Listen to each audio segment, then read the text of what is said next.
كل ما تتسع مساحة النقاش والحوار كل ما تتقلص فجوة الاختلافات. عندما يتاح فرصة للأكاديميين والسياسيين أن يجلسون مع بعض ويتناقشون، أنا أعتقد كل واحد قبل لا يتناقش هو عنده فكرة مسبقة عن الطرف الآخر وعنده فكرة بأنه يمتلك الحقيقة، لكن عندما يلتقون ويناقشون بروح علمية وأكاديمية وبروح شفافية، أنا أعتقد بالتأكيد راح تكون هناك تقارب نوعا ما.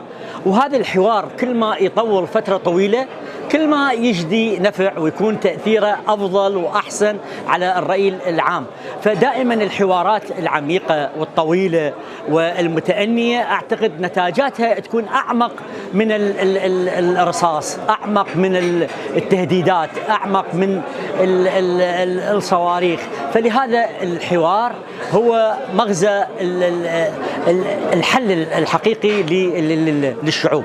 فإحنا الآن في بلد متعدد القوميات، متعدد الأديان، وأعتقد يمكن جربنا النظم اللي تستخدم وتوظف العنف والقسر والسجن والقتل والإعدام، وأعتقد يمكن لم نجد شيئا سوى الخراب المادي والخراب الروحي.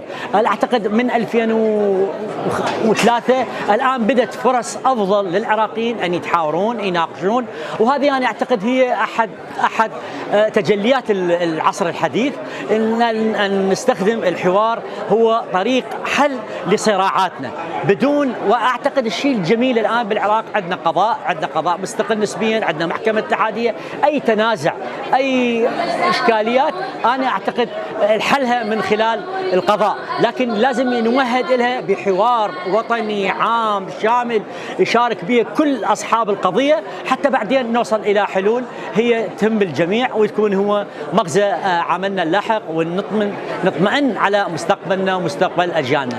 أنا أعتقد يعني بشكل احنا وراء 2003 يعني خطاب الكراهية تقريبا تقلص بحكم هذه المساحة اللي خلقت خلال 17 سنة، وأنا أعتقد خطاب الكراهية لم يعد ذاك الحضور، لكن هناك بالفعل أكو من يستخدم بعض المواقف السياسية، المواقف الدينية، المواقف العقائدية لتخطئة الآخر، لأن يكون الآخر هو خارج الصفوف أو يطلع المخطئ.